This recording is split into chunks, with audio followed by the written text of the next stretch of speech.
So I'm going to read a little bit of a explanation of what is going on for us, and then we're going to talk about it. And with luck, it's 7 a.m. in Taos, but hopefully Jordan Hoggard will join me for discussion. So I'm reading from Religious but Not Religious, A Symbolic Life by Jason Smith. And I'm reading from page 87 to 89, The Cosmological Function of Religion. So I'll just read it right out and then we'll have a discussion on it. Just as the individual needs to be related to his group, so too do the individual and the group need some way of conceiving their relationship to the larger world and beyond. What is the nature of the universe, and what is our place in that universe? These are the questions that speak to the cosmological function of religion. For Campbell, whatever cosmological image a religion or mythological system produces must correspond to the actual experience, knowledge, and mentality of the culture folk involved. In other words, such a cosmological image must harmonize its picture of the universe with that of the scientific knowledge of the time. Cosmology, however, does not just describe the physical reality of the universe. And let me just make sure. Okay. Cosmology, however, does not just describe the physical reality of the universe, it also encompasses the quality of that reality. That is, its story. Human beings do not just seek answers to questions about the composition of things and their typical processes. We also want to understand how we are related to those things, what their meaning is for us. We are driven not only to ask what and how, but also why. Is the nature of the universe cold and empty, or is it welcoming and reliable? Is it random, operating by chance, or is it ordered and predictable? In many ways, it is the cosmological dimension that we most often think of as being at the heart of a religion's decline.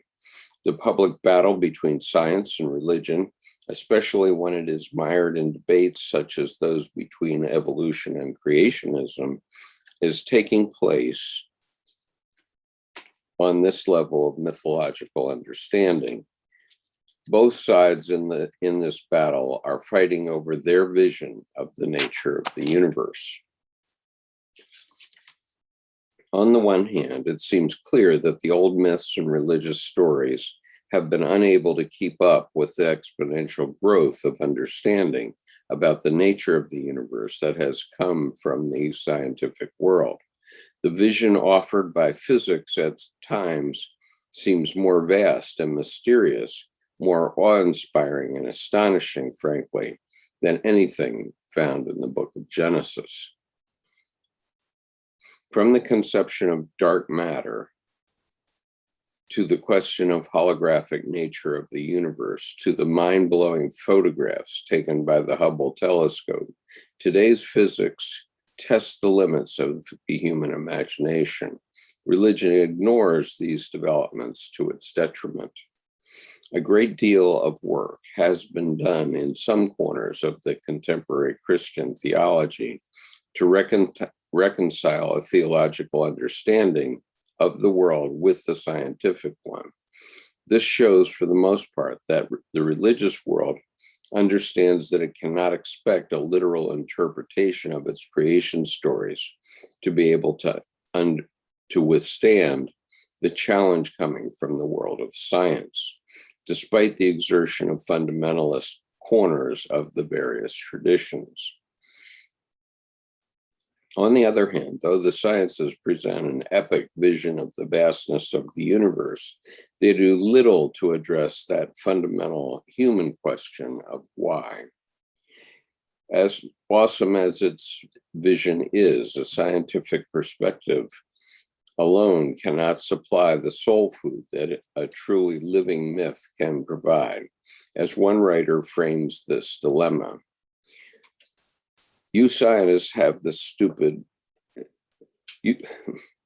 quote, you scientists have this stupendous story of the universe, but so long as you persist in understanding it solely in a quantitative mode, you fail to hear its music.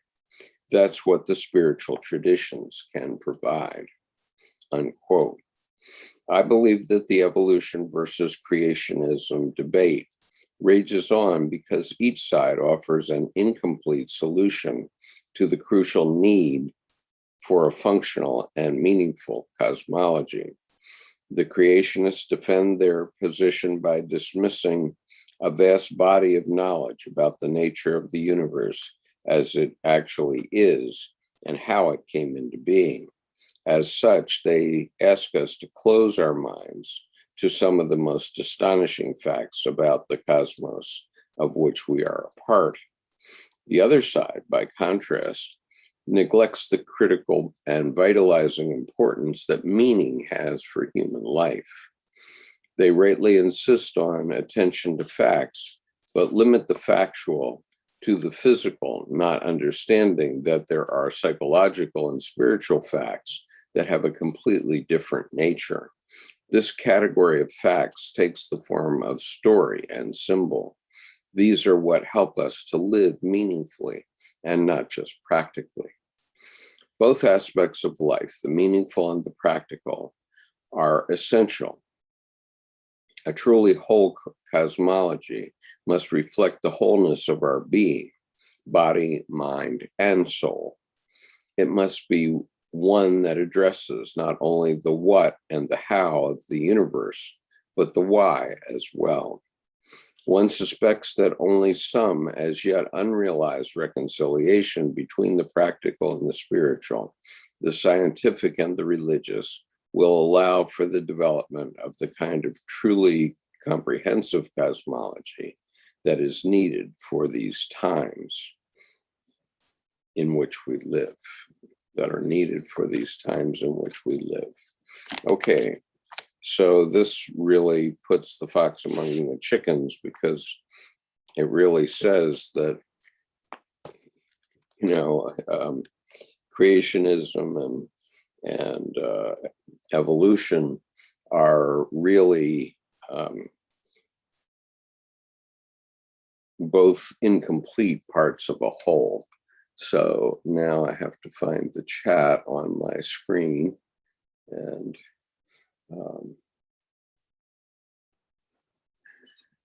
YouTube has hidden it away from me, so I have to find it, and I apologize for that. Just a moment.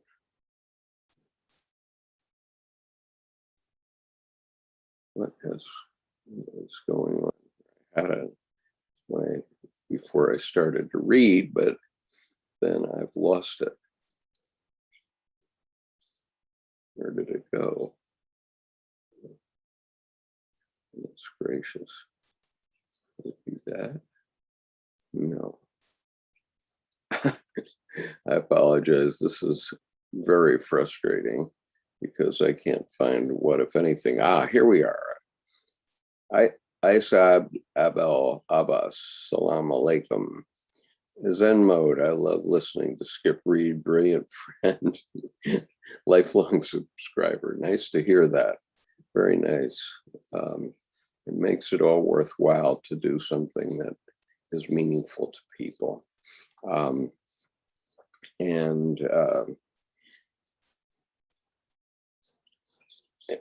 The question is, how do we break our minds, or crack this intransigence between science and religion? And it seems to me that has to do with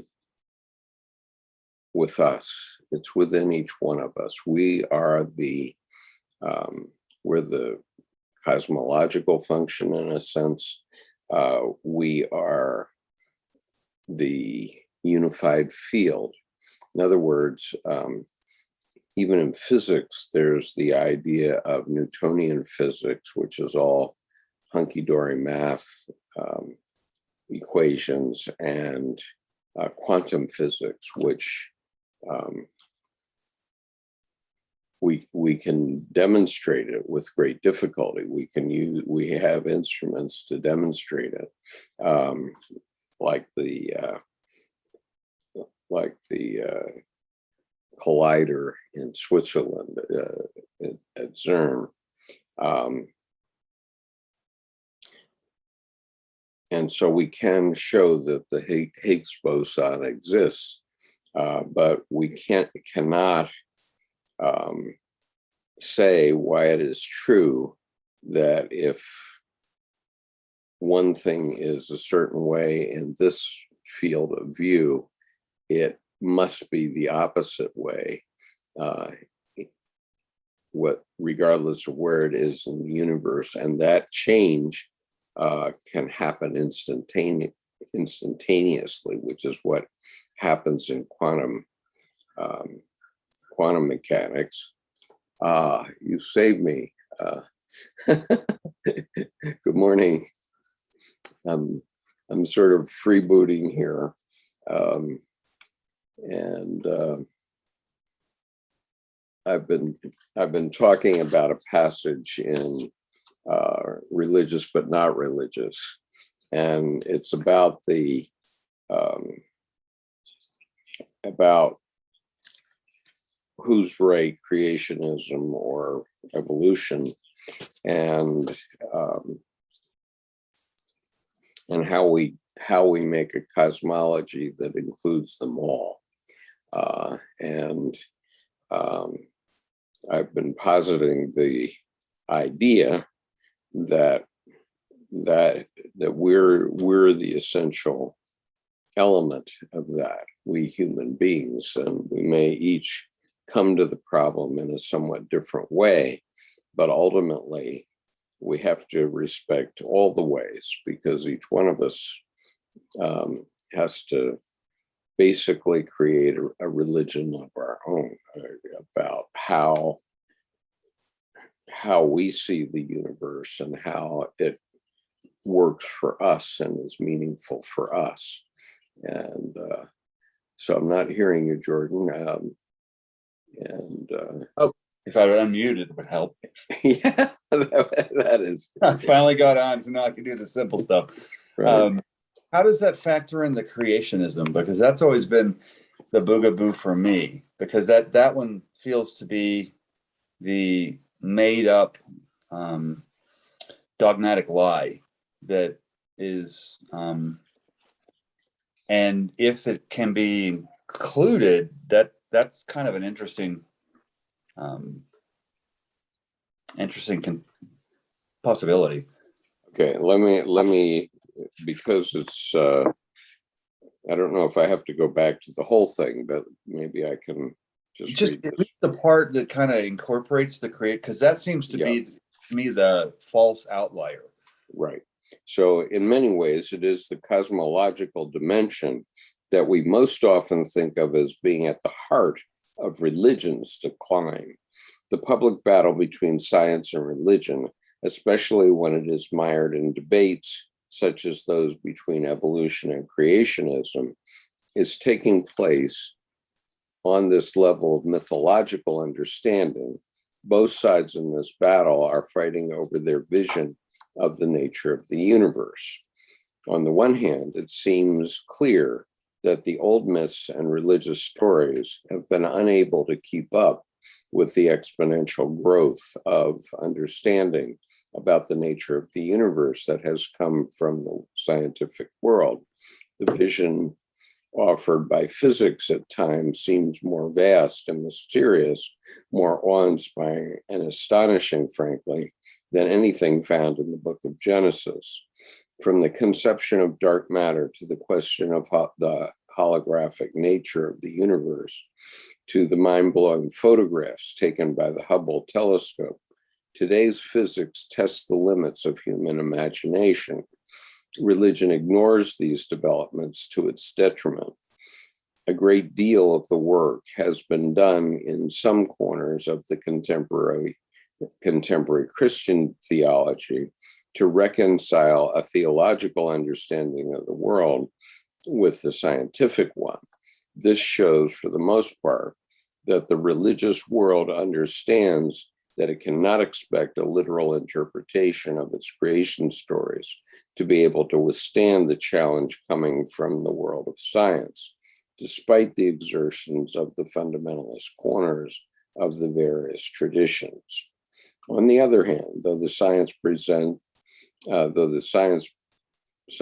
present an epic vision of the vastness of the universe, they do little to address the fundamental human question of why. As awesome as its vision is, a scientific perspective alone cannot supply the soul food that a truly living myth can provide. As one writer frames this dilemma, quote, "You scientists have this stupendous story of the universe, but so long as you persist in understanding it solely in a quantitative mode, you fail to hear its music. That's what the spiritual traditions can provide," unquote. Does that help? Yeah, it does, because I think it's saying that religion basically ignores that it ignores the ability to have a non-literal translation. I mean, they have to have a non-literal translation. That Yes. the religion ignores part, really, those two words really, I think, brought it in as to their struggle for explanation. Yeah. That has to be inherently non-literal. And in that sense, that goes to I think that says it right there, the non-literal piece, and really ignoring that. So that brought it in better. Yeah. I think, catch me up, because that, from your perspective, does that seem to be the creationists? Well, the main issue is we have to be able to answer why. Okay, remember Kipling's 6 serving men: who, what, when, where, why, and how. Right. And we have to be able to answer all of those questions. And so who, let's go through them. Who, right. It's us, it's all of us, every human being. What, we're trying to understand our place in this cosmological enormity that's infinite. When is now, where is in the infinite universe that we can actually perceive in some way. Why is the one we can't answer, and how, how we're doing it right now, how we're answering it right now by discussing it and making, offering our perspectives, which in turn are intended to engender reflection by our audience. I think that really brings it home, I think, from the complexity of the question, because it's the phenomenology and the ontology for the cosmology, like we were talking about in the private group last week. Not just the reasons for, but also the reasons themselves and the impetus that brought the reasons about, but not splitting them off into different philosophical forays, if you would, to discuss. It's coming back to the cosmology, which then you have to both and with all of them rather than an either or. And in that sense, it begs the respect for creationism, which is something I've always looked at to not want to disparage, but it's always been hard not to, because, you know, the world being 10,000 years old, and I have fossils that I know are older than that. I mean, so, Right. you know, and I think that's one of the big things too with Jung in-depth psychology and the inclusive part of it's all of us, regardless of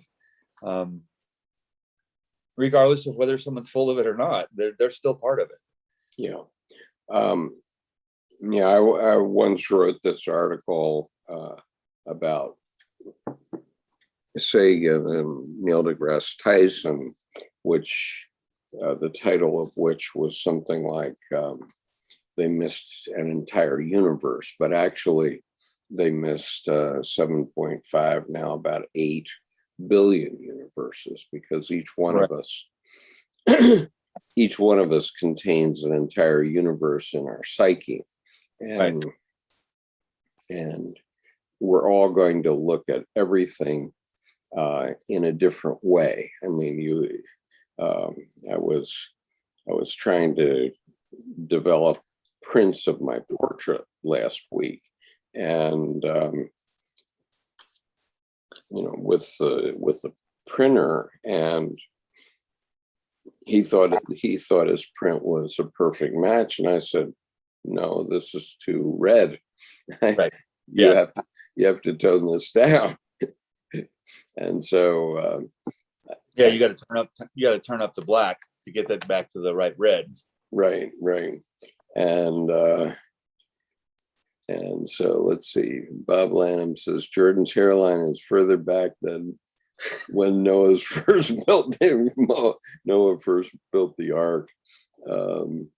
Well, you know, if it keeps going this way, the toilet seat will be really warm by the time I'm 80. Okay. There's somebody here named Bob Langdon or Lanham who is being offensive on the YouTube chat. And sir, you are no longer welcome on this channel, and you are gone. Goodbye. Yep. Responsibility is an important thing, and right. You go off the handle, you can't pick up the pot. Well, and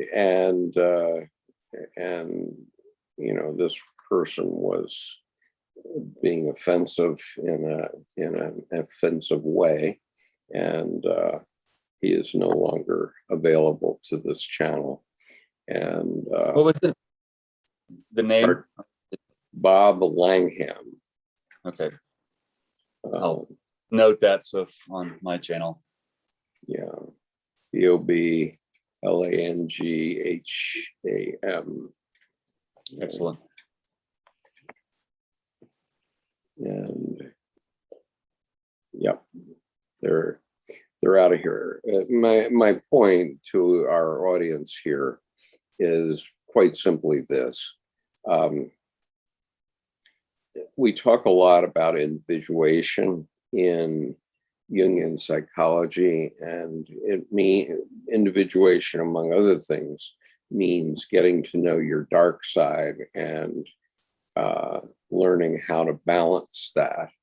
And I've taken a quite serious approach and pedagogical perspective about it, which is that you need to, you know, really reflect on what Dr. Jung was talking about. And that's not easy. But when somebody comes in that is not anywhere near individuated, I don't have to spend my time helping them along. And so my attitude about it is, please take your individuation to some other channel. Well, and you and I are both businessmen, business people, and so not afraid of somebody, so to speak. It's if Right.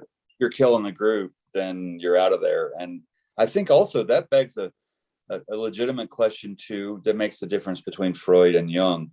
Freud would take the shadow or the dark side as being shameful, events that you always kind of need to apologize for, feel ashamed of, disparage within yourself. Whereas Jung was, no.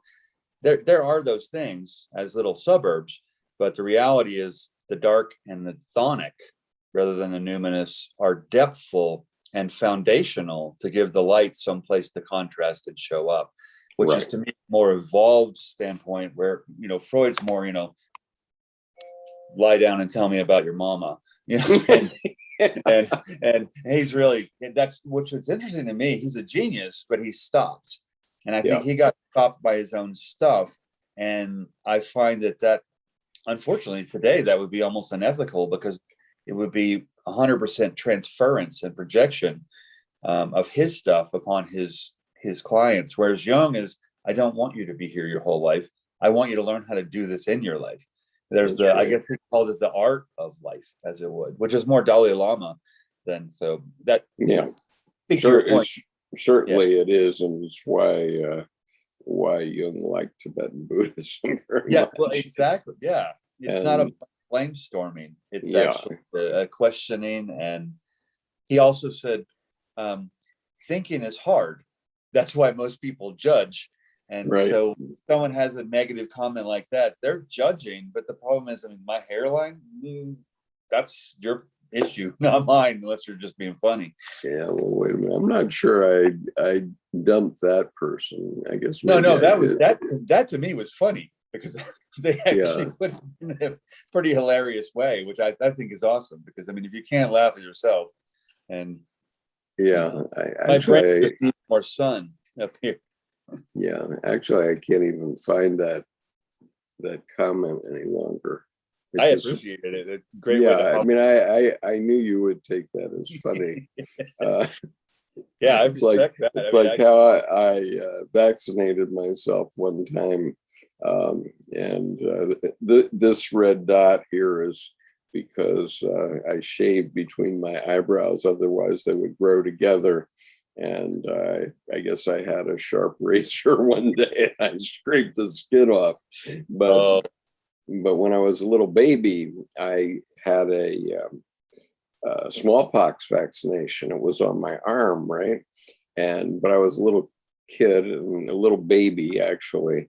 And so I scratched it and I opened it and got some vaccine on my finger, and then I scratched myself right between my eyes. So I do have a vaccination scar right between my eyes, which ultimately it healed, right? And so then I became immune to smallpox. But that keeps your third eye healthy because it's vaccinated. So you've got your internal vaccination.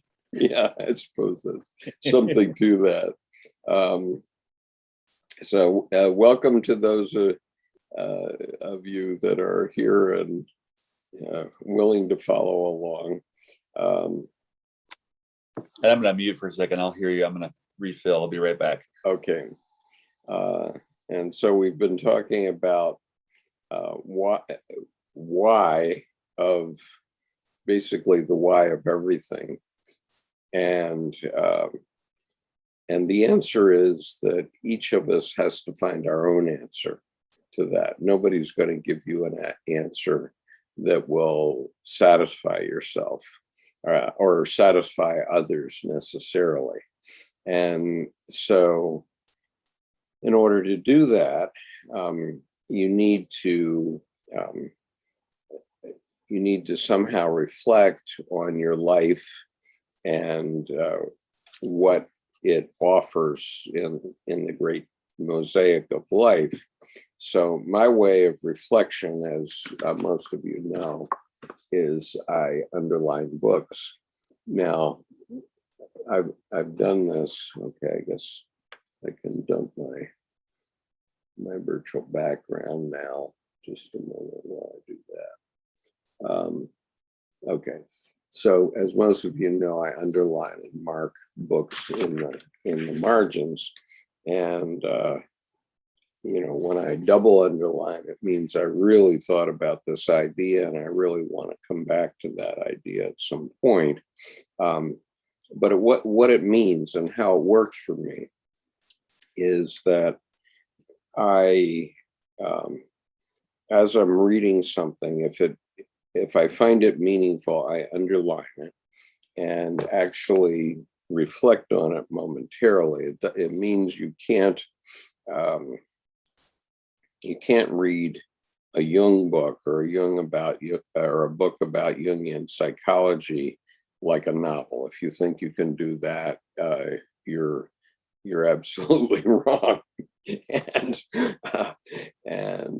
you're not in any way comprehending what the man is saying, and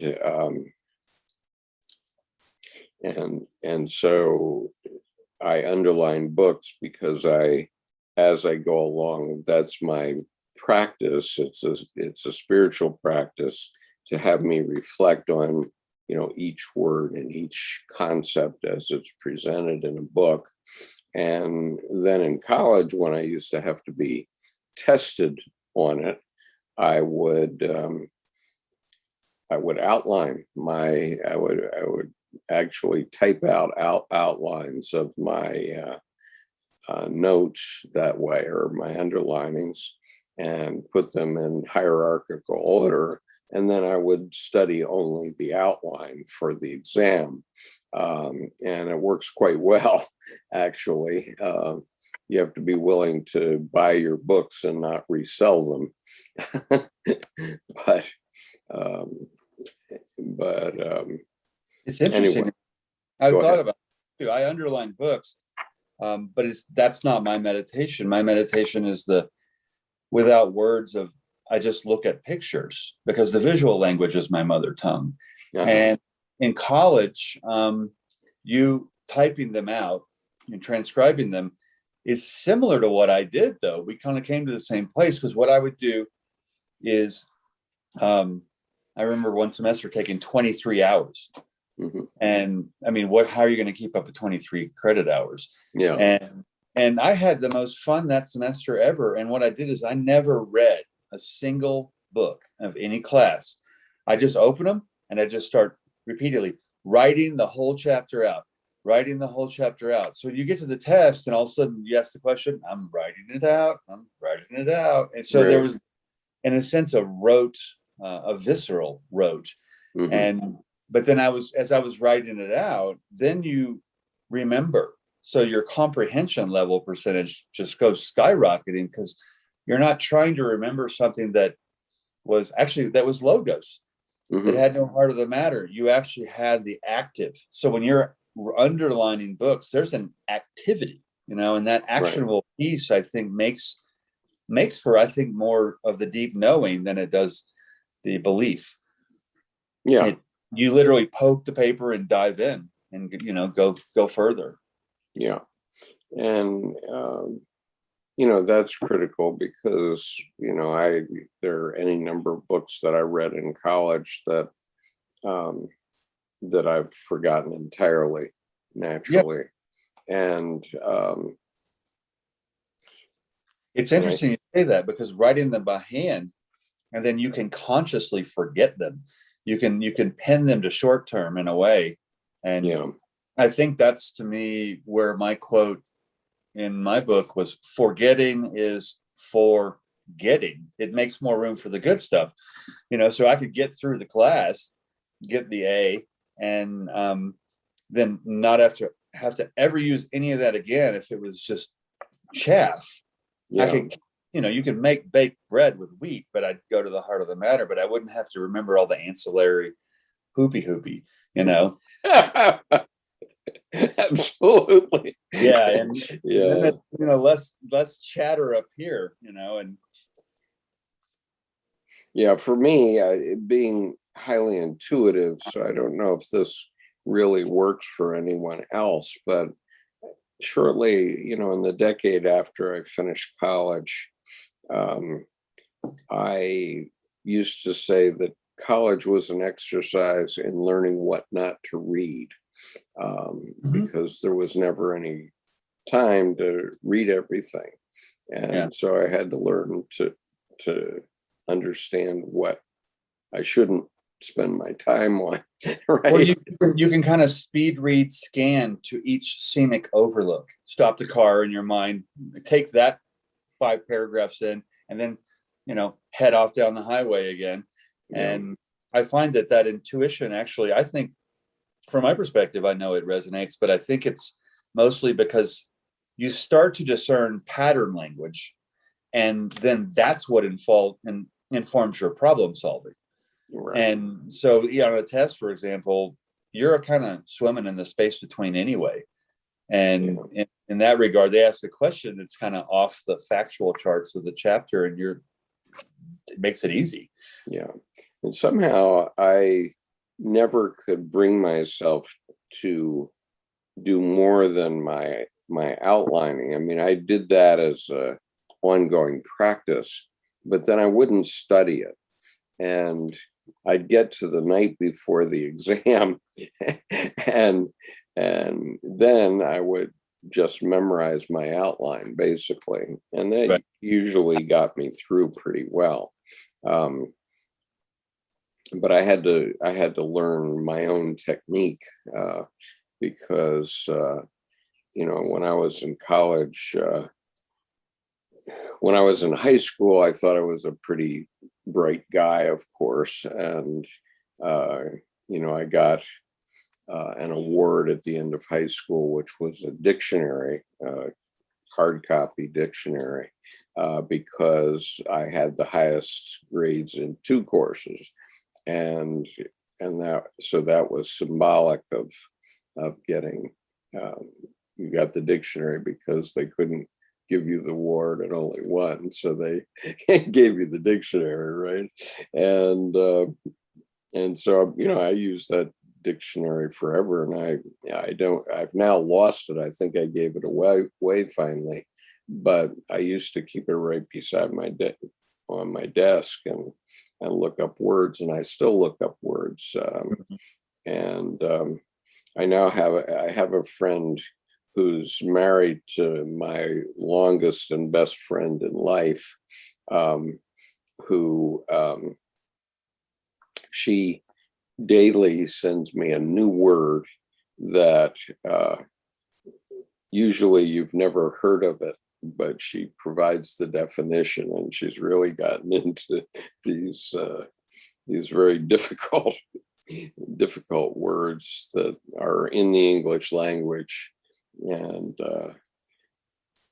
so that actually brings up a good point about the dictionary. I remember just cussing at my the little 50,000 word dictionary, and there's more the Columbia 1958, this thick tome that needs a stand that my stepmom had, and that was my go-to. But I remember 10 words in a row and they weren't in there in the normal 50,000 word dictionary, and me with words. And I finally realized, I'm going to read a couple of these whole pages where I'm looking for this word to see what's here. And I realized in the last 30 years they've replaced all the good words with medico-scientific crap words that actually, if you know a little Latin or Greek roots, they self-define. So why don't they even have them in?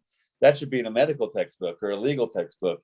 Right. And all the words like contrapuntal, or contradistinguish were gone. And that's kind of the creationism in the dictionary, in a way, of what's been cloaked by being erased, that if you just have a little bit of knowledge, you can figure out what those other words mean. They don't need to be in the dictionary. So I hear you. With a word a day, I do that. I subscribe to something, and I love it when I get a whole week in a row where I've never heard of any of those words.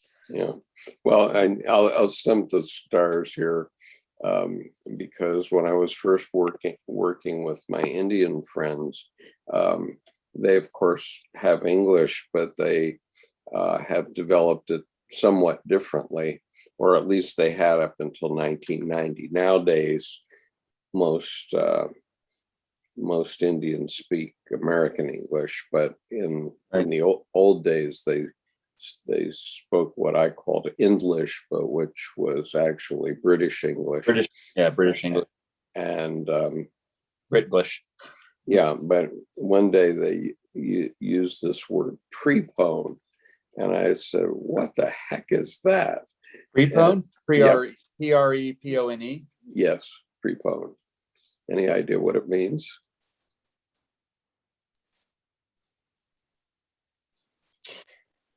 Is it like something up on deck about to be spoken? No, No. Okay. So no, I don't. That's a new one. Prepone. prepone. It's the opposite of postpone. In other words, you've scheduled Uh, you've scheduled something and then you decide to schedule it earlier. so basically the strategy of revisionist history, Right. but really quickly. Prepone. Okay. Schedule it early. Okay, cool. Yeah. Thank you.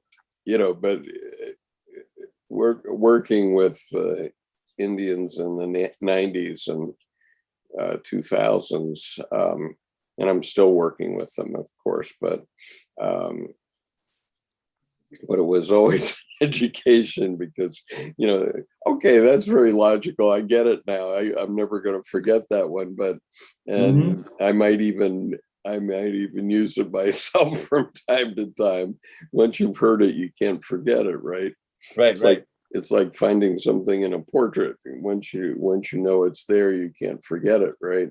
But we never hear that word in American English, and Yeah, that's a good one. yeah, it's as simple as that. But one of the things that we ought to talk about here, because we were talking about Freud, was that Freud and Jung was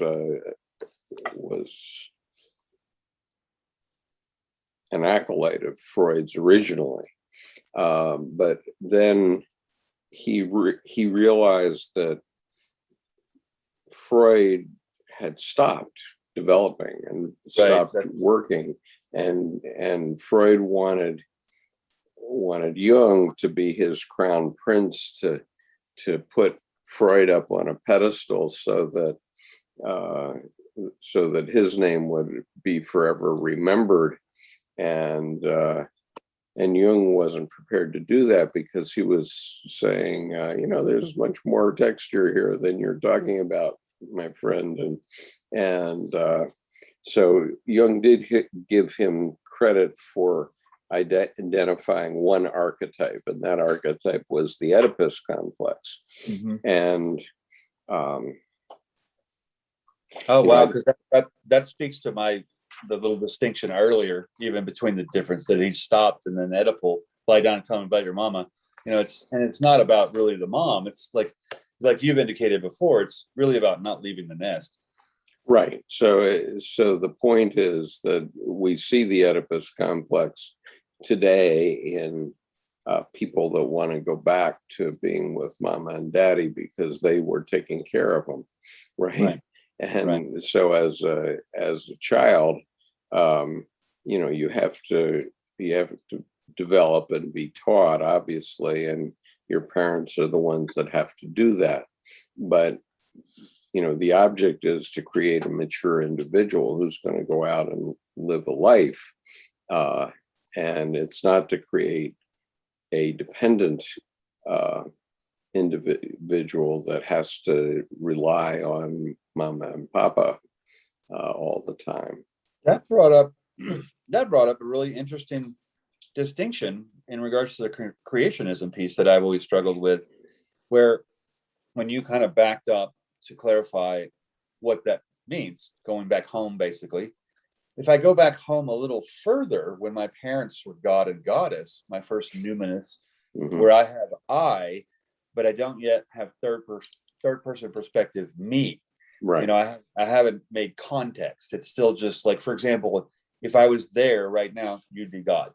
I mean, and and Debbie in the background is Shekinah, and and what's interesting though is then with that Oedipal complex, look at creationism and how it's more of a fundamentalist rather than a life affirming kind of religion, and what happens then is you've gone back, the editorial you, except then the god and goddess is now exterior, meaning the religion, and instead of exterior being what's right in front of you, your parents.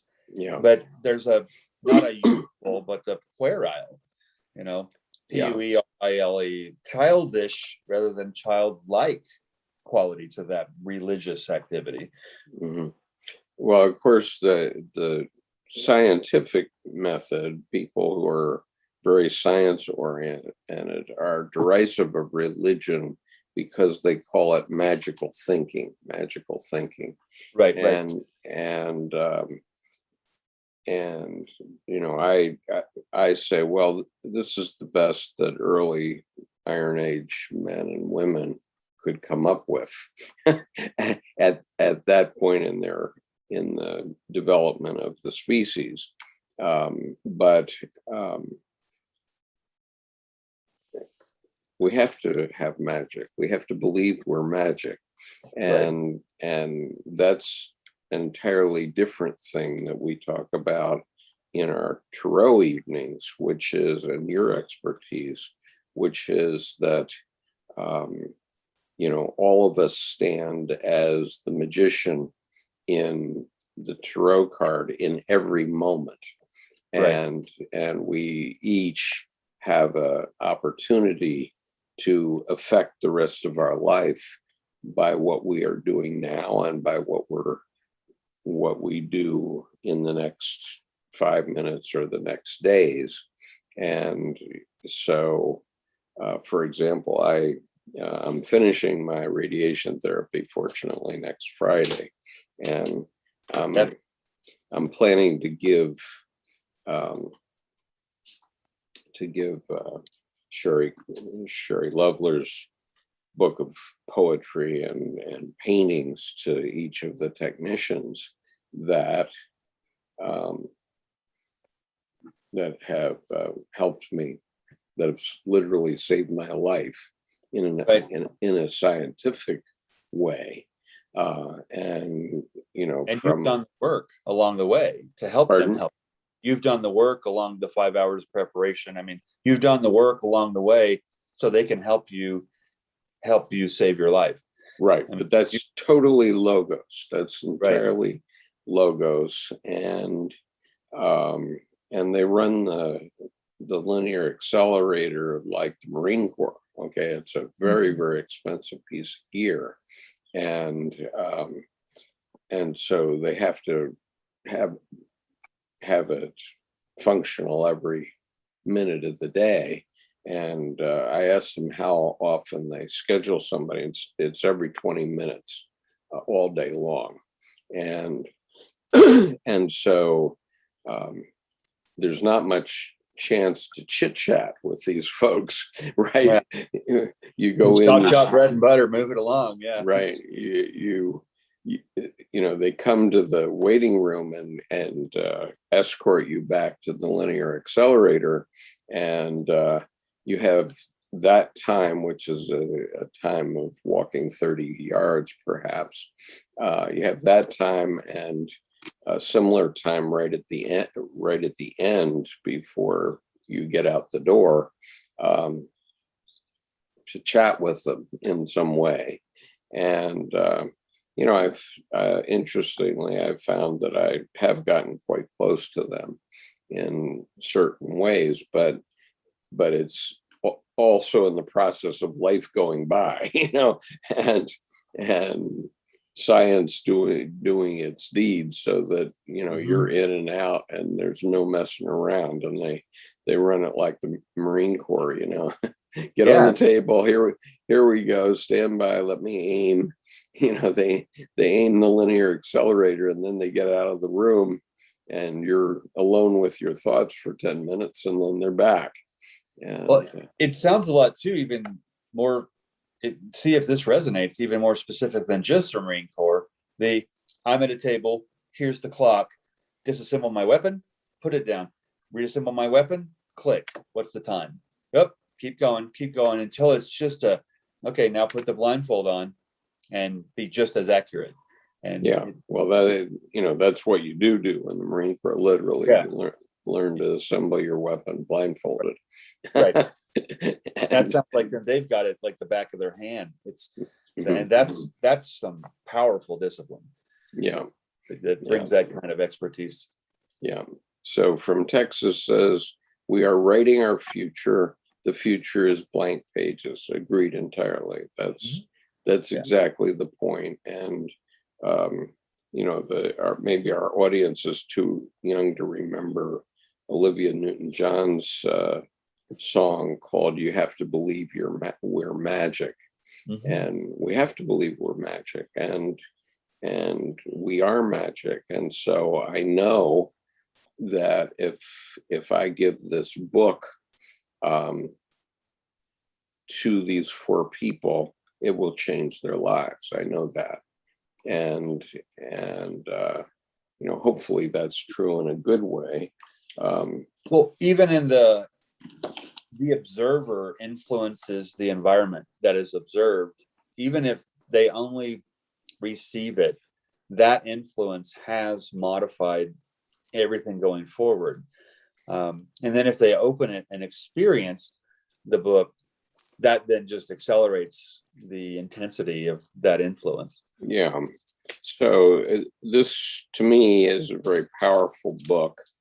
It contains poetry.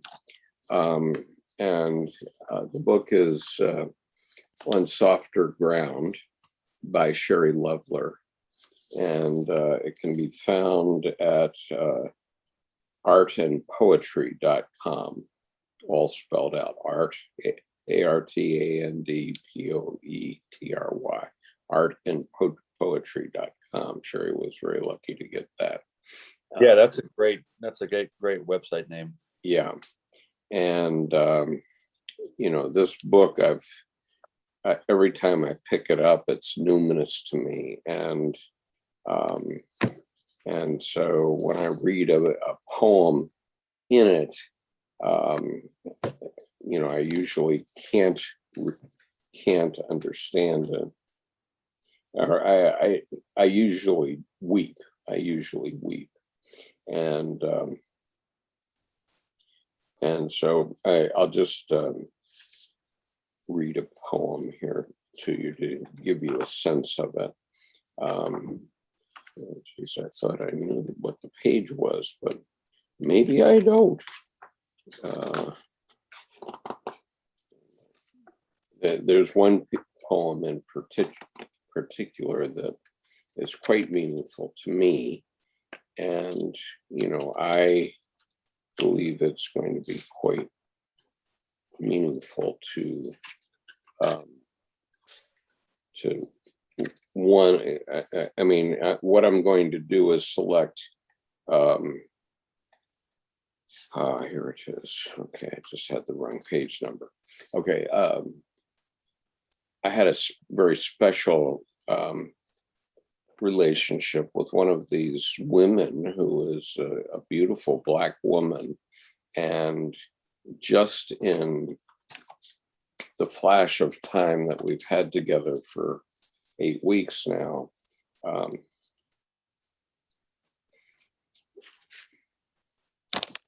seen her.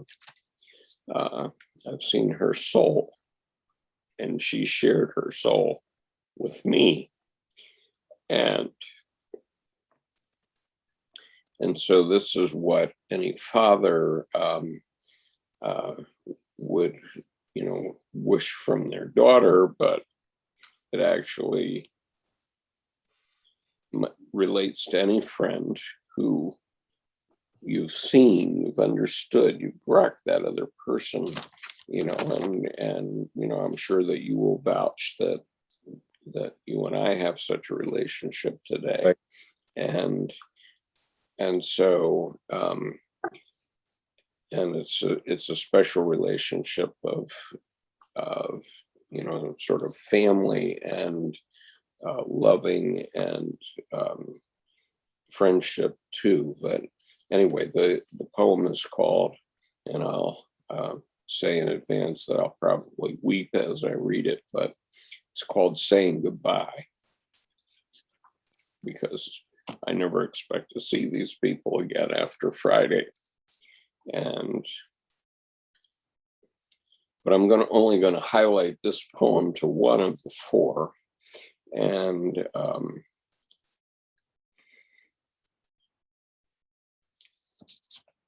it contains some concepts that you like to talk about too. So it took our whole lives to see each other, to see beyond the stuff that fathers and daughters hold. For a second, I saw you.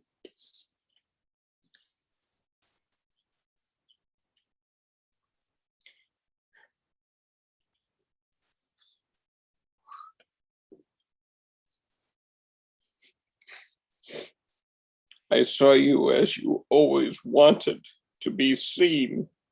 And in that moment, love flowed between us like never before. It was more than knowing. It was goodbye. It was, in fact, hello. And though it seemed late in our lives, it was perfect because I saw you. I saw you with my soul. The words cannot express that feeling. I knew you took it with you. I know you took it with you as much as I know anything.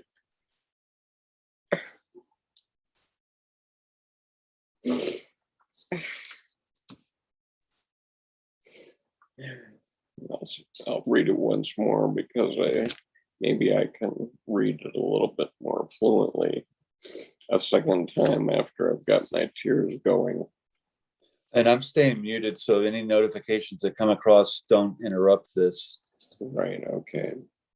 So saying goodbye. It took our whole lives to see each other, to see beyond the stuff that fathers and daughters hold.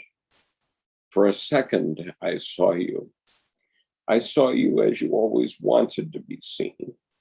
And in that moment, love flowed between us like never before. It was more than knowing. It was goodbye.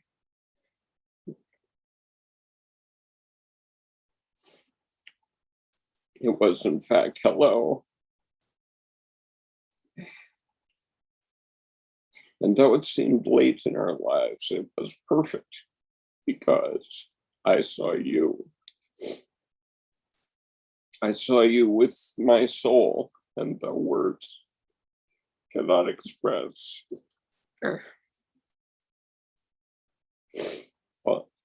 all the words cannot express that feeling. I know you took it with you as much as I know anything.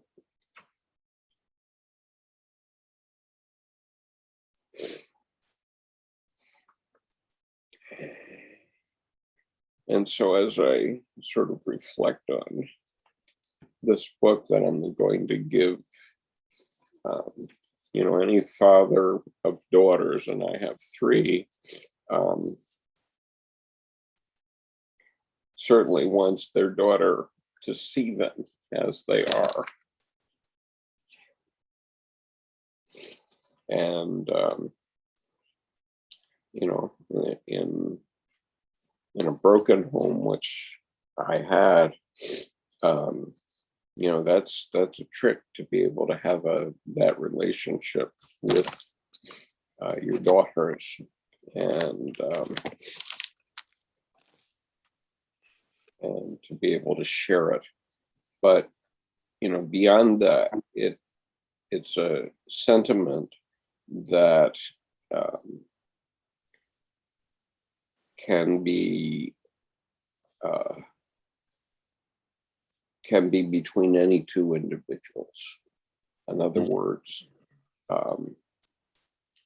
it's a moment. I think it's normally a moment when eyes meet eyes, and you see the other, and there's a flow from one unconscious to the other unconscious that happens instantaneously, and nothing can stop it, nothing can change it, nothing can affect the meaning of it. Well, and also that if I make a distinction with I look at you versus I see you. Yeah. The first one is disconnection because it's just adjacency. But the second one is connection, and that's inner. And if I may, 2 paragraphs came to mind in this one particular book. I won't disclose the author just yet. It's not me.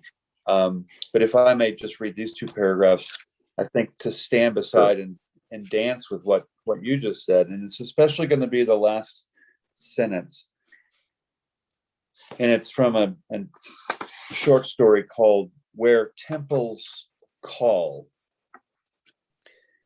The old ways still have power, I was thinking, and architecture expresses the spirit of its time, with powerful columns, upward slanted roofs, and reverently shadowed art. The Greek temples spoke of the relationship between what was here and the mystery beyond us. The gods were portions of the cosmic truth.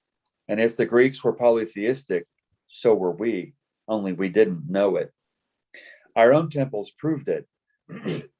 Our major structures, usually dedicated now to banks, insurance companies, and other institutions constructed to manage an abstraction called money. The tops of those buildings are often flat. They do not point skyward, and their walls mutter illusion. For they are mirrors reflecting other mirrors across car-clotted streets. So now others around me, I noticed, others around me, I noticed, were talking. It was time, they were saying, to show pictures. Shoving a slide tray into the projector, I remembered the polygonal wall at Delphi.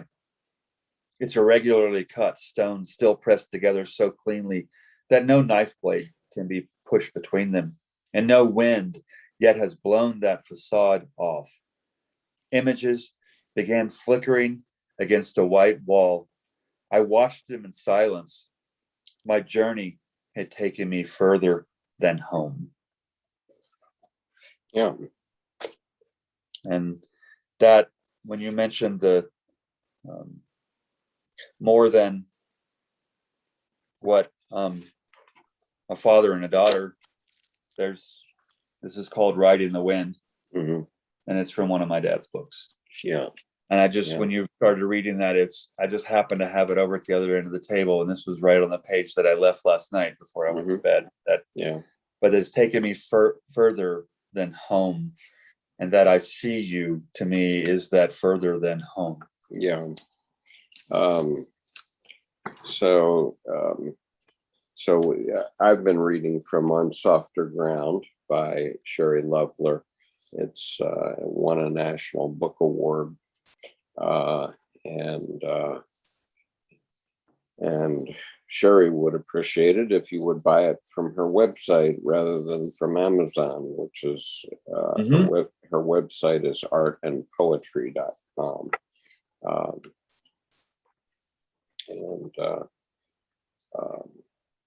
And I will. Yeah. But it makes a nice compliment to the Silent Partner. There's such a connected, visceral spirituality that is both and with Diane Croft and within Sherrie Lovler's work. Yeah, I think part of it is that they have that artist, capital A artist aspect that goes so in tandem, unremovable with like a binary star system with their words. That the visual and the spoken really dance together in a powerful way. Yeah, and I really appreciate Diane Croft's insistence that her talks not be recorded.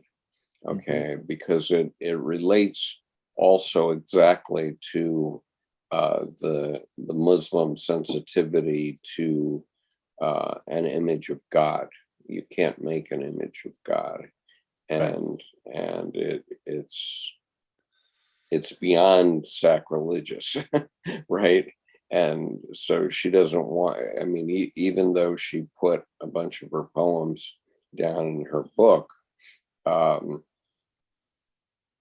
what she says in her talks is even more numinous than that, uh and if she put it down in a book, it wouldn't be numinous anymore. Maybe. I mean, Well, Sherrie Lovela's poems obviously I think are numinous, but um even to use a recent experience that you and I both participated in, I mean, the difference between I see and experience a bear versus I talk about the experience of seeing a bear. And, right. and even more numinous that Nick's like, is that a bear? I'm like, oh, sure, there are bears around here. No, Jordan, turn around right Yeah. now. That's a bear. Yeah, he's climbing up the tree. Okay, I'm only 18, 20 feet away. Right. It's there on national television, so to speak, YouTube live stream. Yeah. Where we're in that experiential. Right. So let me, I'll read another here. Next phase, it's called. It's particularly apropos, I guess, to getting beyond a cancer treatment called radiation therapy. Next phase. The endless days of openings on silent ground that cannot be felt call to me. It is time to leave my small world of comfort. The truth of my existence is here, now, ready to take me on her flight of surrender. Surrender to who I am, and resist no more. Surrender to faith, to healing power, to love. Surrender to the one life I am here to live. The apprenticeship is over.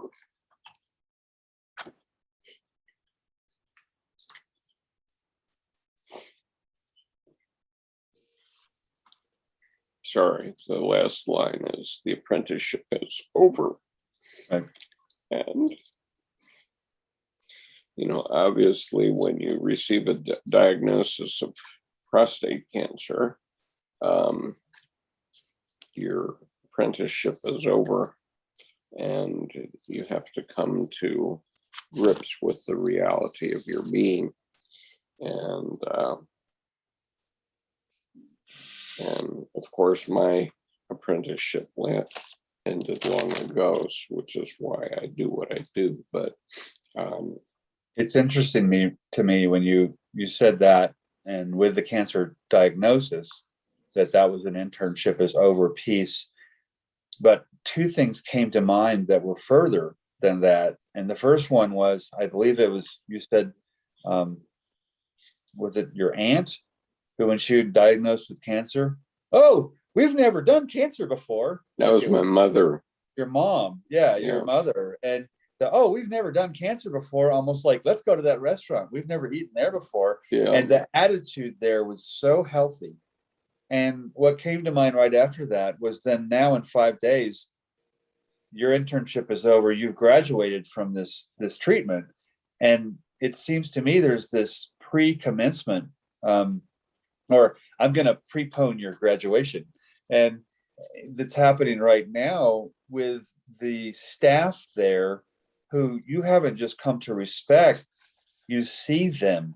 And that soulful connection is now you go back out into the world without this diagnosis. That's a memory. And you're graduating from that, from the community of the people that you've soulfully connected with. Yeah. That's to me a long form numinous experience, that all of this, in a sense, the preparation is complete stuff. You're coming to that point at the finish line that is actually mastery leads to further discovery. And you've met some beautiful people that you actually otherwise would never have even probably seen. Right. Not seeing it all. I never saw a single one of them before, even though we live in the same city. And Right. it's not a big city. It's 78,000 people. Mhm.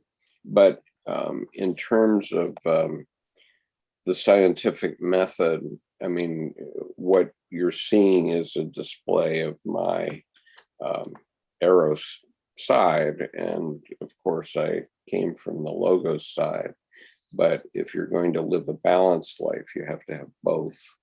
Right. And And so I guess this is becoming a demonstration of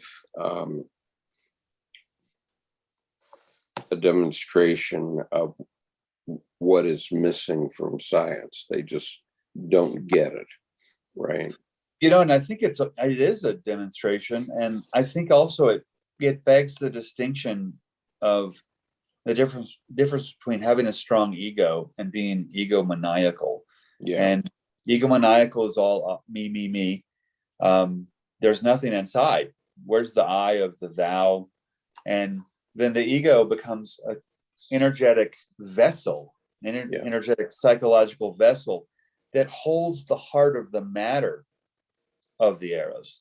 yeah, So to me, that piece where I think that we see today, for example, your treatments are a vessel for then the heart of the matter of this numinous experience to emerge from. yeah. And what Debbie and I always say, and as I've often said, our life is always about death here, because my wife is a Buddhist Lama in effect, and she works in a hospice, and she actually sits vigil volunteer um, with dying patients in the hospice, people who have never had a touch, and many of them are Black, and they're just stunned. Their families are stunned when they come in and they find this white woman sitting with their loved one, and they basically can't get their mind around it, and or they find it very difficult. And anyway, Well, and in that vigil, in that powerful sitting, not powerful listening, that's in that, but her powerful sitting, the Buddha's sitting, is all things in the sitting, that then the honor that she's gifting or bestowing or granting the soul and the being of that person is cutting through centuries, millennia of any kind of given oppression, etc., that as if it never happened, this person is a living, valuable being, which is one of the, I think, most wonderful Buddhist pieces. And that makes just the simple sitting itself numinous. and she does it even if the person is not conscious, and Right. never wakes up during the session. And she's not saying Buddhist mantras over the person or any other such thing. Mhm. She's just being there. Well, yeah, that I see you, therefore she's just connecting. It strips Sure. it down. This is about connection. Yeah. And that's what she's amazing for. I mean, I recognized it the first minute I met her, and people at first they kind of don't get it, and all of a sudden, Deb will just say a couple of things, and oh my God, there's this immediate connection with people. It's amazing. Okay, so I'm Finish that up. The story I love from early on in you and Deb's relationship is when when she called you when she called you and she said, I think I found the one book, if I have to ever go to a desert island, this is all I need. And that to me that's so personal. Yeah. And that someone would look what I just found. I mean, she basically said, hi, X marks the spot. I found it. I dug. I opened the treasure chest. Look at what was inside. Well, and she hasn't deviated from that, not one iota. Right. To me, what's even more wise in time, in the moment, that she felt the resonance that has just then grown through her life, like a garden naturalized. No, nowadays I say, well, that was the moment when I lost my wife to Buddhism, but which is true, but it's true in one way, because for the first 6 years of our relationship, or I guess this was 8 years we had been together at that point, we were really just cueing off one another, right? But then all of a sudden she's off on this Buddhist gig, and I followed along with it for a period of time, and I couldn't, because a lot of the new agey women that were following it were not getting it. I mean, they weren't getting it properly. So, there was a numinous moment in that too, which is where I left, but recognized that it wasn't going to work. And for me, exclusively, I mean, I still do many Buddhist practices, but but the Rinpoche, who they were following, was due to come to a home of someone in the Washington area to meditate with the group, and he was dreadfully late. He was maybe at least an hour late, and it was wintertime, and he comes in with his heavy overcoat and takes it off, and there's about, I don't know, about 30 people in the room, and he sits down and says, okay, well, let's meditate. And then he meditates for about 2 minutes. And then he gets up and starts putting his coat on. And one of these women raised her hand and said, but Rinpoche, we thought you were going to meditate with us. And he says, well, I have meditated with you, and now I'm going to the airport. Right. It takes a shorter time for a master. You have to understand that it's not the Rinpoche that was wrong. It was the woman who who put a dependence on that Rinpoche. But that's not what you're being taught by a lama. Yeah, she expect the expectation, and of course his that was a teaching in itself, which is right. You don't need me, right?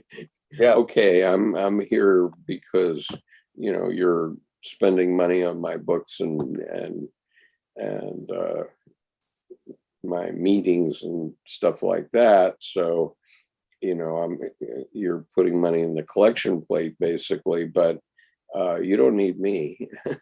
That's what that whole 2 minutes is a visceral experiential koan. And it's interesting, you lost your wife to Buddhism. It is at the same time you gained your wife to her capital S self.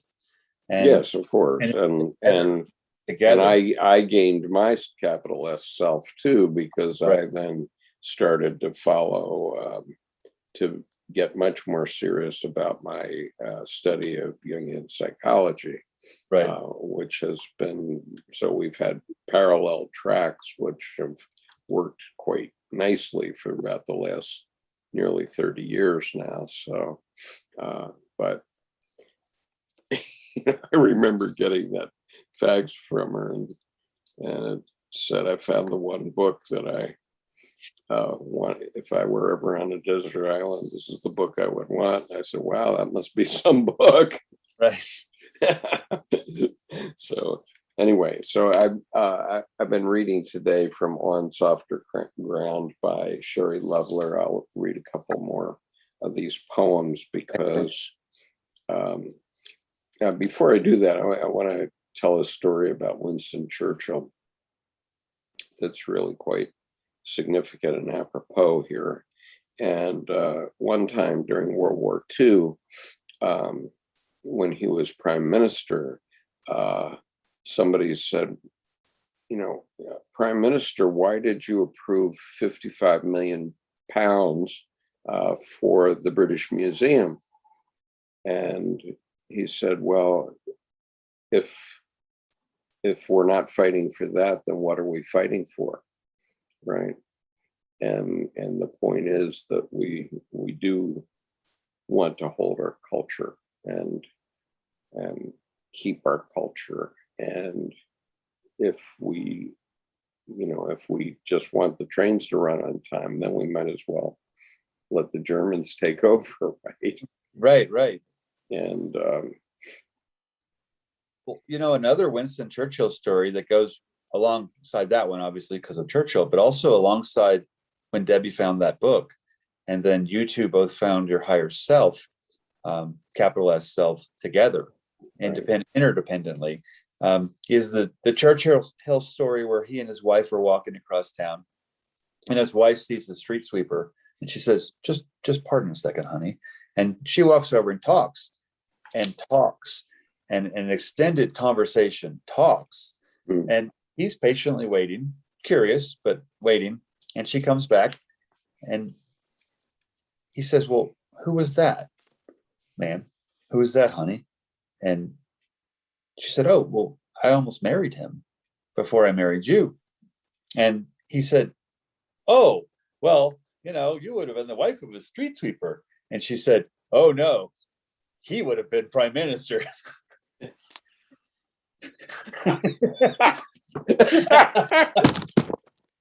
that reminds me of your Debbie's book, and it's she brought the treasure in, Sure. So sure. Okay, so Daily Practice is the name of this poem, and maybe it won't be quite so emotional for me, but anyway, I'm reading from Sherrie Loveler's lovely book, On Softer Ground. Daily Practice.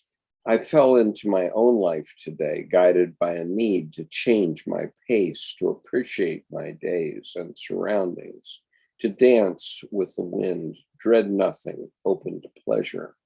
Softness ensues as worlds unfold, and I slip between the cracks, perhaps not to come up for a while. That's you, Jordan. Could you read that again? Because this relates exactly to your move, it seems to me. Daily Practice. I fell into my own life today, guided by a need to change my pace, to appreciate my days and surroundings, to dance with the wind, dread nothing, open to pleasure.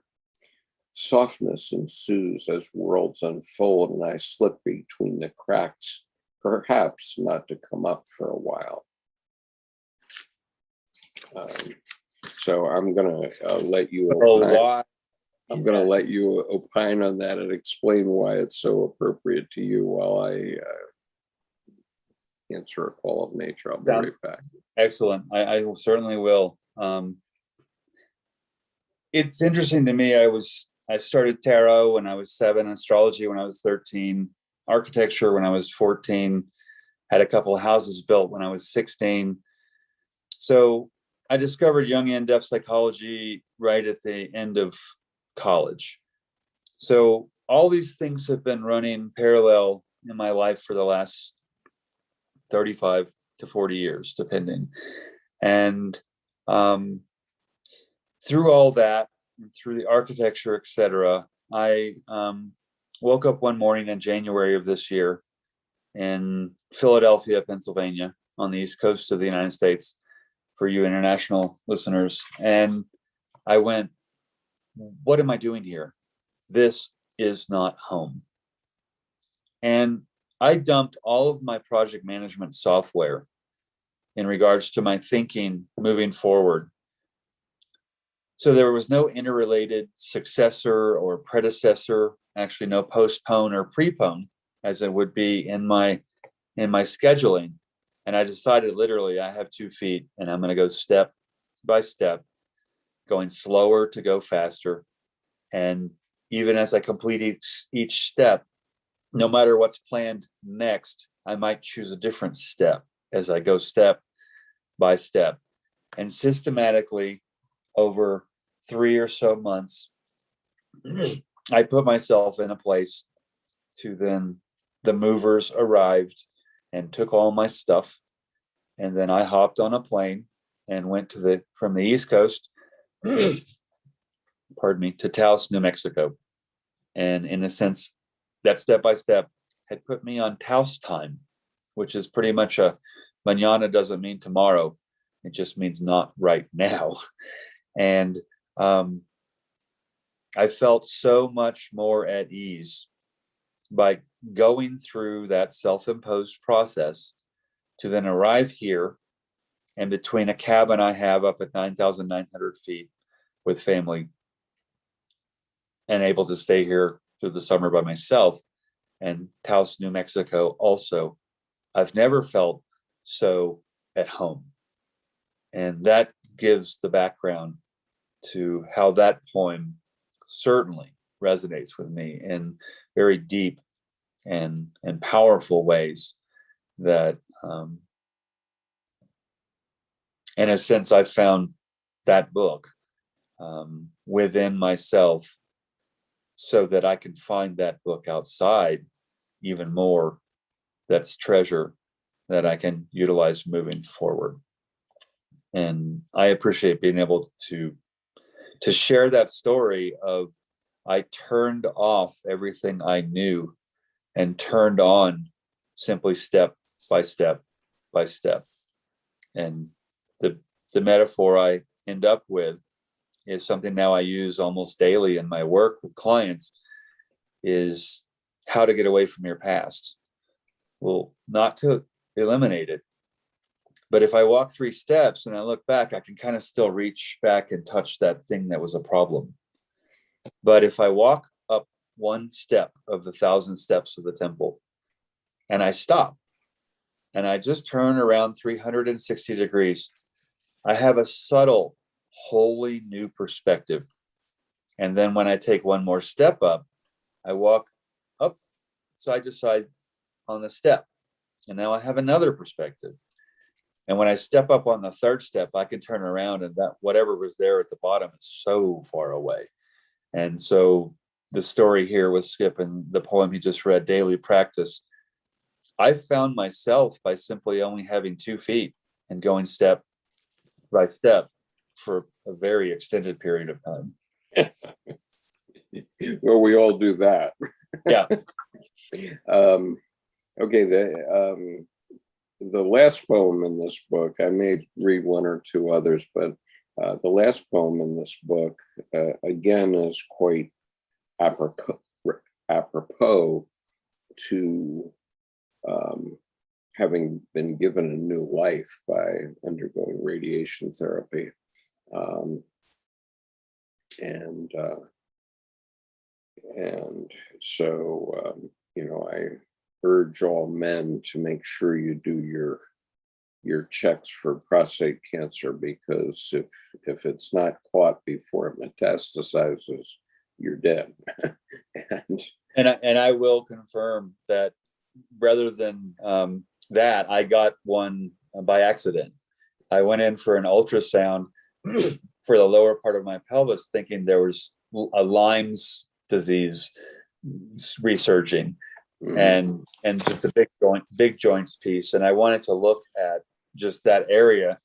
And she she set up the ultrasound. She said, well, you're right at that age. So I'm going to turn this over here so we can see your prostate too. Just let's make sure to see if we need to go do an actual test. Mhm. And she opens it up and she goes, I don't know what the pain is, but your prostate is just peachy fine. So that, keeps me safe for a year. And like you said, you want to continue to, it's like an oil change in a way, but a little less Yeah. frequent. Yeah. Well, my urologist got suspicious about 2 years ago now, and I had biopsies at that time, and they didn't find any cancer. But a year and a half later, they did find it, and not only did they find it, but it was an aggressive one, and so they had to check to make sure it hadn't already spread, and then they had to plan this radiation therapy. And when they do it, the first, in my case, I don't know how many anybody else would need, but I needed the most that they ever give, which was 43. And the first 25 of those are targeted at a very broad range of your pelvis. That what they say is that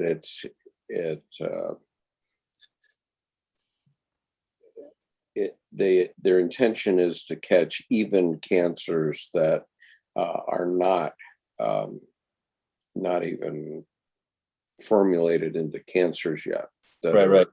Coming in from the outside, so that the micro pieces that might come and replace this one are eliminated as they get to the whole thing being eliminated. Yeah. And so then the last, whatever it is, 18, they focus down on exactly the tumor in the prostate. But anyway, it's well, and as you said, it was aggressive because you don't mess around with wimps. A stronger one had to come along to dance with Skip. So yeah, right. So this is called Songbird. Look what I have been given. Or no, I'll reread that. Look what have I been given.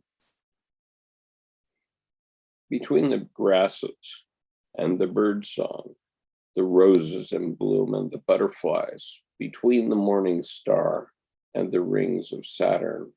Look, I have been given, Look, I have another day to live.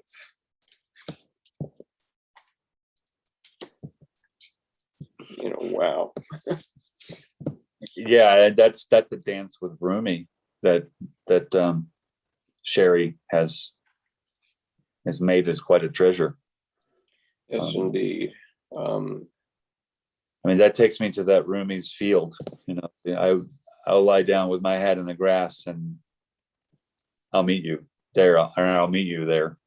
Could you read Songbird again? That's so packed and potent, but honestly, there's an intense grace to it.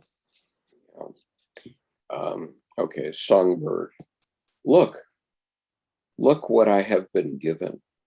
Between the grasses and the bird song, the roses in bloom and the butterflies, between the morning star and the rings of Saturn. Look, I have another day to live.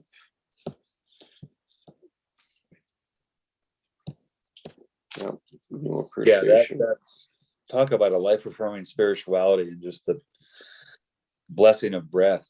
That's yeah. Okay, so here's another one. Balance. It's called Balance.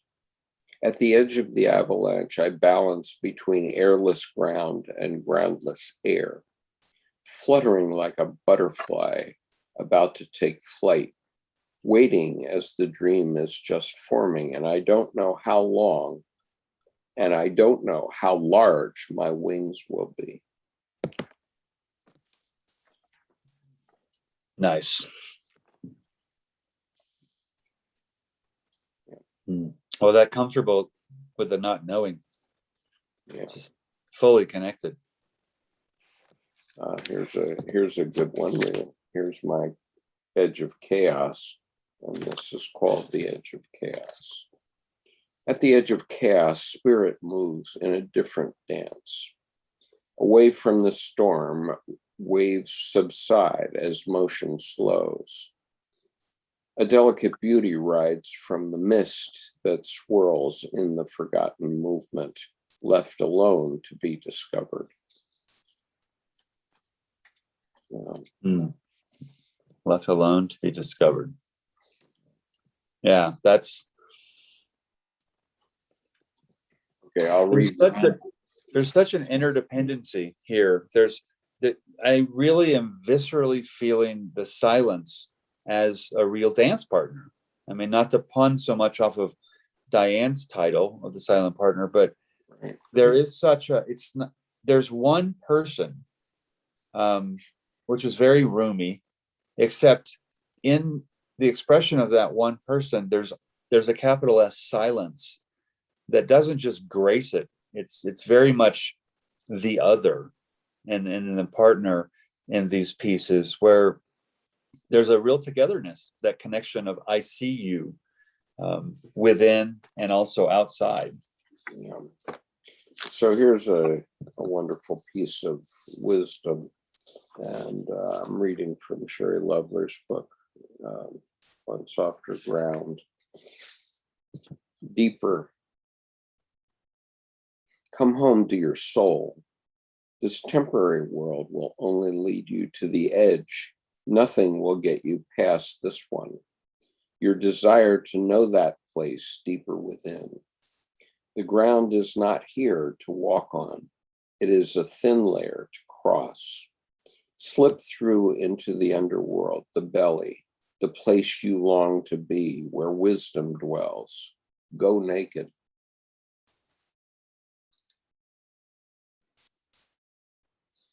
And all of Sherrie's poems, like Diane's, have an image with them. So that's the image there.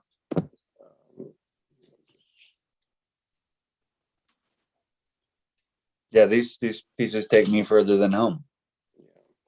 So this is saying goodbye, and this is the image that goes with it.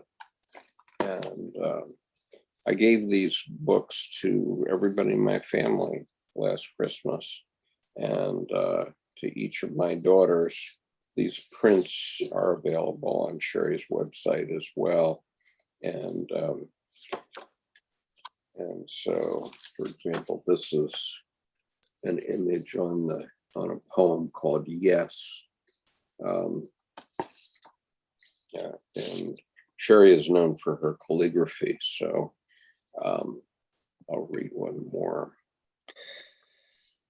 Yes, embedded in the mystery is the one thing I cannot unravel, dissect, or tear apart. It is my soul saying yes.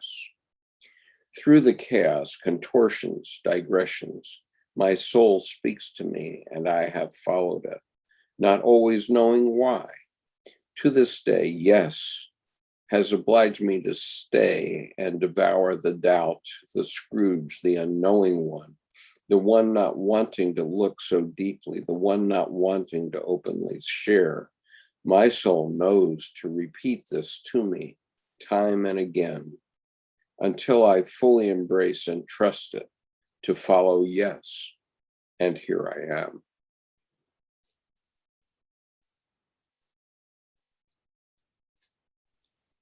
To follow yes. And here I am. Yeah. That's where you are, that's for sure. Mm-hmm. Yeah, that's beyond resonant.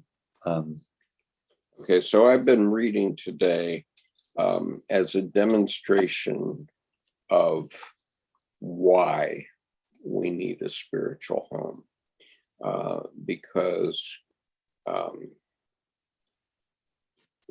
the scientific method does give us the what and the how, perhaps to a certain degree, not everything.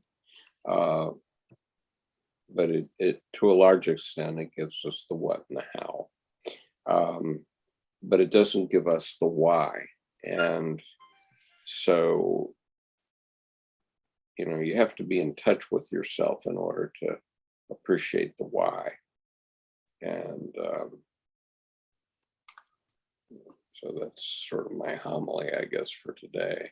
Well, and what's interesting is I don't have it in front of me, but I realized the last blog post I wrote was about a month or a month and a half ago, right as I was beginning to feel where I am, so at home. Mhm. And just the title almost is enough. Strip yourself of salvation. And I think it starts out with, years ago, I made shame and despair walk the plank. The sharks, of course, needed to be fed, but I stripped myself of salvation. I didn't need that. My breath was prayer enough. And I don't think I could have written that last year. Yeah. My feet weren't in the garden. Right. I mean, to me, when you first told me that you lived in Philadelphia, I said to myself, why? Yeah, I bet the whole instant wisdom of that doesn't fit. Yeah, and it's not that I don't feel that Philadelphia is a beautiful city, because it is in many ways, and it's the city both of my parents grew up Right. in and where they met and so on. And so I have close familial ties to Philadelphia and the greater Philadelphia area. But, it didn't seem to me like it was the right place for you. And It's interesting you say that, because my stepmother then sent me one of Walt Whitman's, Uncle Walt's. When I've told her, she said, I'm not going to say anything. I'm just going to send you something. I think this is your soul brother. Tell me what you think. And of course I open up Whitman and I'm like, Uncle Walt, but I start reading it, and I just felt like I wrote it. It was right. so in my DNA that then there comes the capital N nature, but Sure. literally at the cabin and then up in between Taos. And what's interesting, I think I appreciate sharing that round peg square hole with me and Philly, because to me it's not to disparage Philly. It's just some places don't fit for some people. Yeah. And even now, between the cabin in Red River, or above Red River and Bobcat Pass at 9,900 feet, almost 10,000 feet, and then 4 or 5 days a week down to Taos, it's just under 7,000 feet. I'm going, the numinous cabin, the chthonic Taos. I'm going back and forth between these higher octaves that just in nature. Yeah. And any commute I would ever have to office, etc., in Philly, out to one of the burbs, Mhm. which were a little more like this. I mean, because that's where you get the nature part. Would Barely, be, though. yeah, and more pastoral than what I have here. But those drives would be 45 minutes to an hour and a half. But now 4 or 5 days a week, up and down to Taos until I, get the place down there set up. It's 55 minutes, and driving the speed limit. I mean, it just Mhm. cruising down and the land is so beautiful, and the big painter skies and the clouds, and Sure. being surprised by a bear that someone else told me was standing next to me, like someone at the grocery store line. I Yeah. was just so comfortable, like, oh, cool, hi, bear.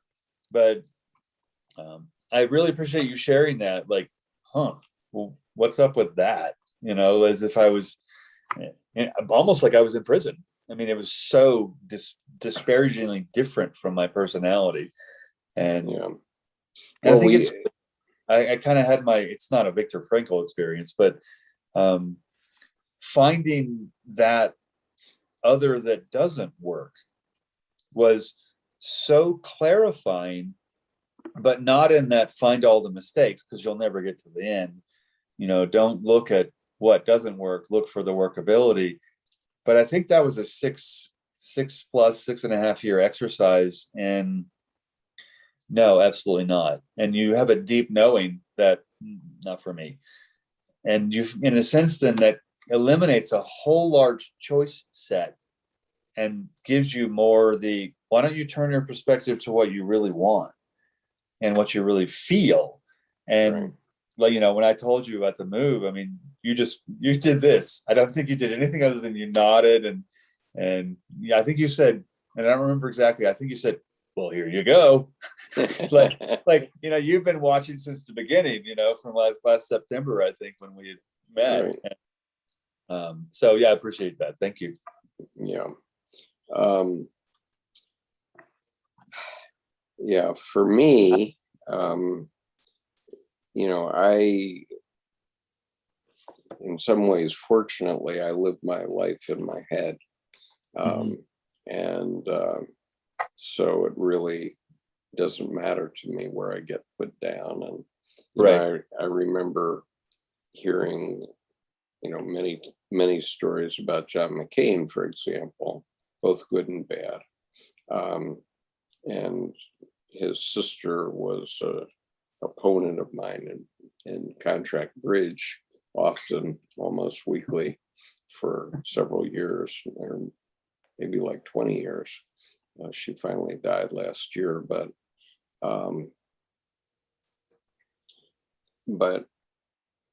I often ask myself, well, if I were in the original Hanoi Hilton for 7 years as he was, would I be able to get through? And the answer was always a fanatic yes, that I could. But part of that was because of knowing Buddhist mantras and knowing how to protect my mind, because that's what mantras are, is mind protectors. And a mantra can be saying the rosary also. But so it doesn't have to be a Buddhist mantra or a Hindu mantra. It can be a Christian or even a non-religious mantra, but something you need something. And what the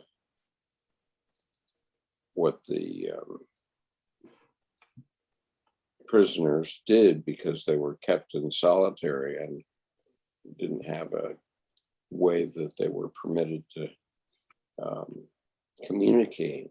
They developed their own communications system. And basically it was, instead of Morse code, which is difficult to remember sometimes, they created a system that anybody could understand right from the beginning, which was a series of taps that referred to a matrix of the letters in the English language, 5 across and 5 down, like the bingo card. And so nobody needed to learn Morse code to be able to understand those taps and the A1 G5, right, that's down at the bottom corner, or down at the bottom left corner, right. And probably they didn't make a place for Z or something, because you don't use Z that often. right. But in very short order, they developed a way to communicate with one another, and without the jailers being any the wiser for quite a while.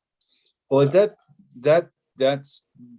experience with John McCain reminds me also so much of Viktor Frankl, and what I find, I've never experienced that, like the Hanoi Hilton, something at that level. But from other experiences, to be able to empathize with that, it feels like in those situations, the jailer, the prison itself, became outside themselves, so that their self, in a sense, was consolidated not within the prison, but within the boundaries that were simply the shape of their body. And it, in a sense, at that place, you have not lost your freedom. And for example, then someone may come in to waterboard you, and you don't make a peep, you don't even move, and you die. But that means they lose because they didn't get what they wanted. And there's that whole life affirming piece that can even take itself to death, but it's actually validated, I think, and amplified within at that point, because they just pull the context all to be just the context of themselves.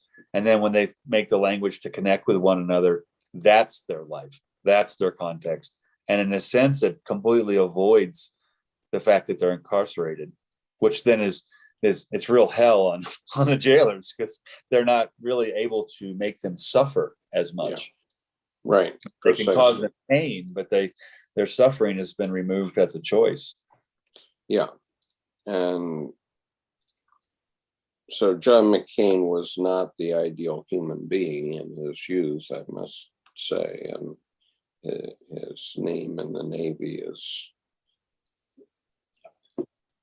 well, I mean, for those of us that were around the Navy in the 60s, it wasn't the best name in the Navy, even though his father was a 4-star admiral and his grandfather. But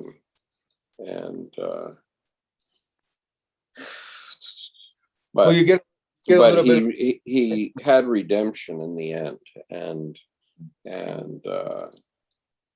you know, regardless of whether he won or lost the presidential contest, he found his redemption, and I feel confident. And he had a bit of the PK, you know, the preacher's kid, the general's kid, admiral kid. Yeah. I mean, because that there is that early kind of chaos, because they have to get out of the order to come back to their own order.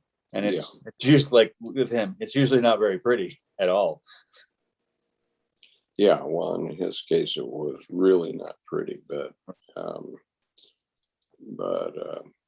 anyway, he was redeemed. And, you know, for those of us that were around the Navy in the 60s, it's an amazing thing that I can say that. You know, well, that redemption is even present.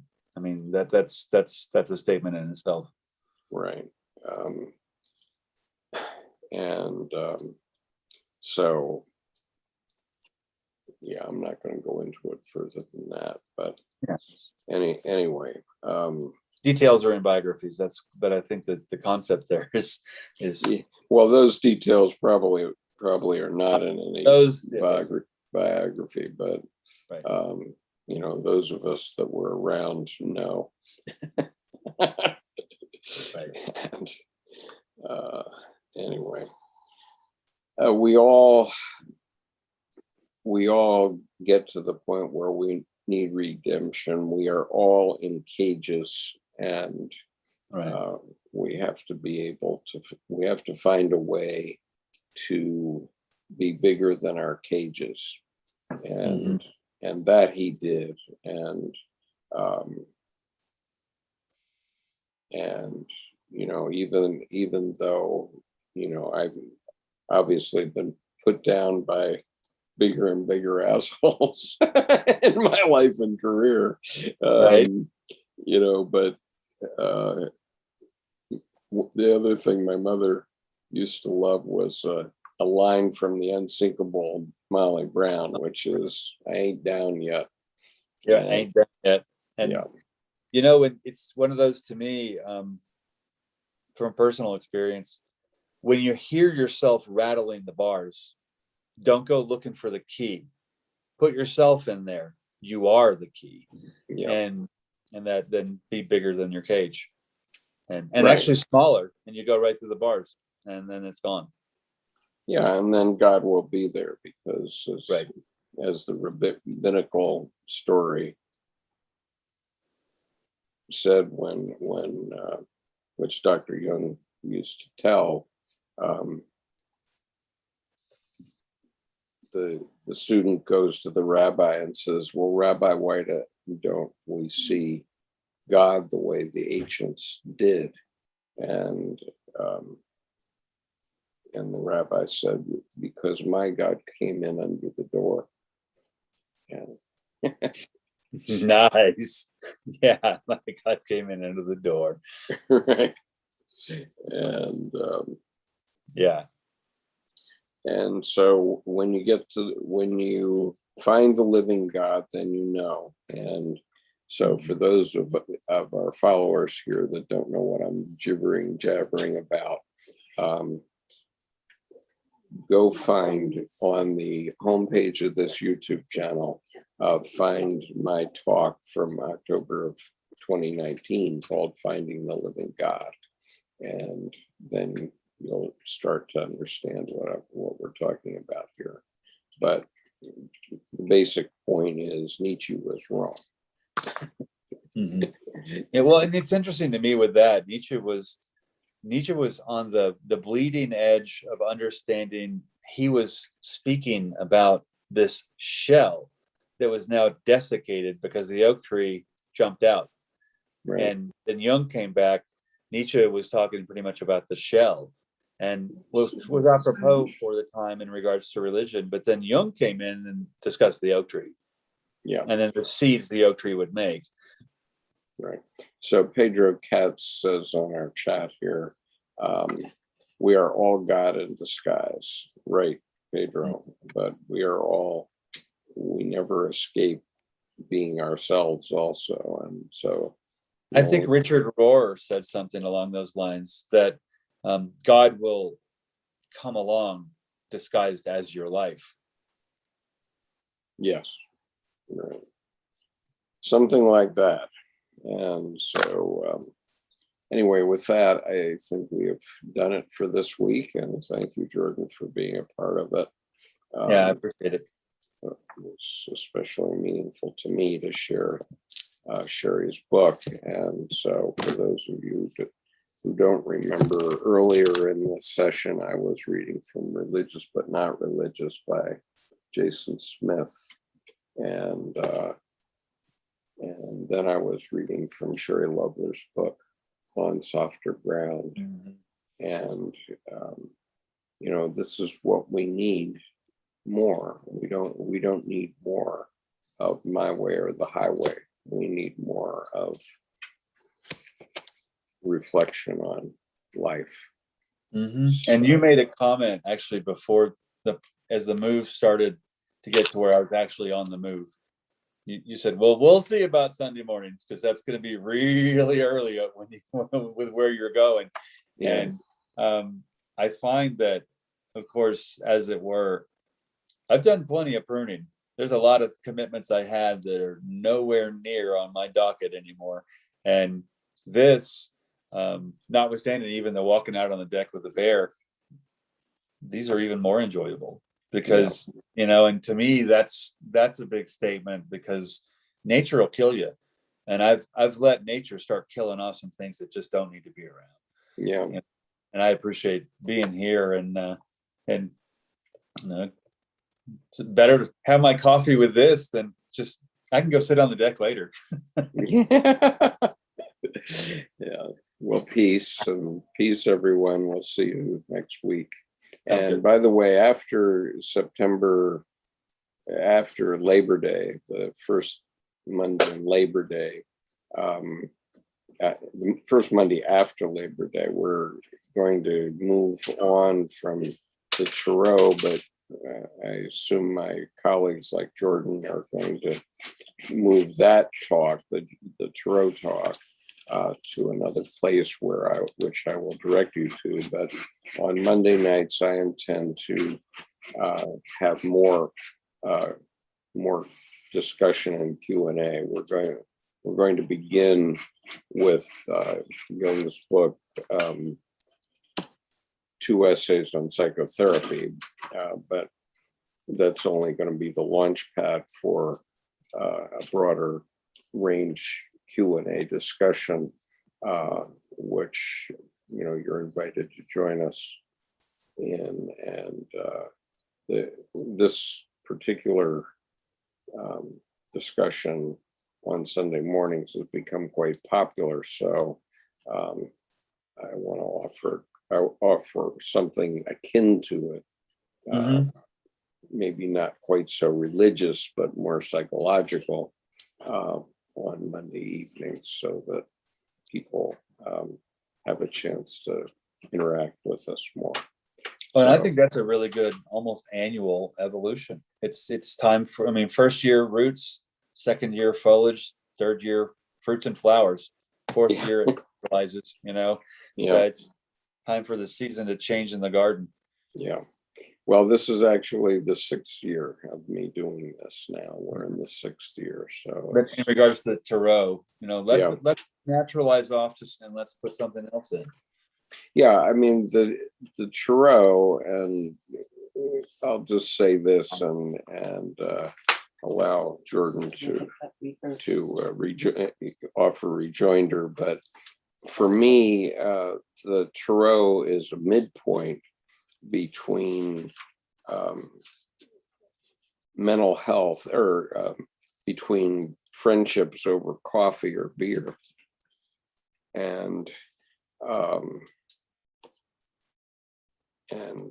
organized religion, or I'm sorry, and psychotherapy. Psychotherapy is a formal profession where the doctor literally goes into your unconscious and finds things and brings them out for you. But in just normal conversation with friends, you get a lot of the way there toward mental health, and then in the midpoint between the conversation with friends and the psychotherapist, there's a place where an expert reader who is reading any form of divination, the Tarot happens to be a very popular one, of which Jordan is an expert. Having a divination is a way for you to connect with yourself without particular, there's some commentary by the reader, but it's nothing like a psychotherapist. And so it just gives you an opportunity to evaluate your own situation. And I couldn't agree more. And I think my rejoinder is really, to me, what I've come to is how tarot works, is that the visual language strikes chords to resonate in the imagination, which then successively sends down the request to the unconscious to then mine up contents to pour in numinously, consciously.